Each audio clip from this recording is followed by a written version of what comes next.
Face à la presse, le ministre de la Communication Patrick Mouyaya et son collègue de l'intégration régionale Floribert Antoulini sont revenus sur les enjeux du 9e sommet des chefs d'État de la CIRGL. Le ministre de l'intégration s'est étalé sur tout ce qui a été arrêté comme résolution tout en rappelant la déclaration finale signée par les 11 chefs d'État présents aux assises de Kinshasa reconnaissant l'agression de la RDC par le Rwanda. À ce sujet, l'intégration économique dans la région des Grands Lacs ne pourra se faire qu'avec le retour de la paix à souligné le ministre de l'intégration régionale.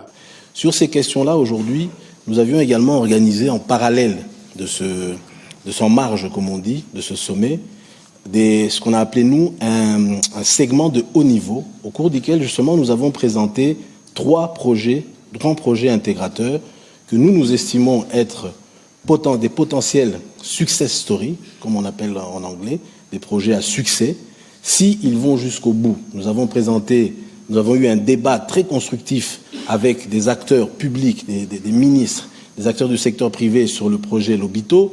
Nous avons eu la même chose sur le projet du corridor nord du pays et sur le projet du corridor central avec le train qui doit quitter la Tanzanie, le Burundi et la RDC. Cela avait pour nous un objectif et de démontrer que la RDC est disposée et disponible, bien évidemment, à travailler étroitement avec tous les pays de la région sur des projets économiques qui peuvent justement permettre de renforcer la paix. Aujourd'hui, le projet du Grand Nord est avec l'Ouganda, le projet central est avec le Burundi et la Tanzanie, et le corridor de Lobito, c'est avec la Zambie et l'Angola. Donc vous voyez que quand les relations entre les États sont stables, sont, on va dire, respectueuses des règles et des normes, des projets peuvent émerger et renforcer cette stabilité.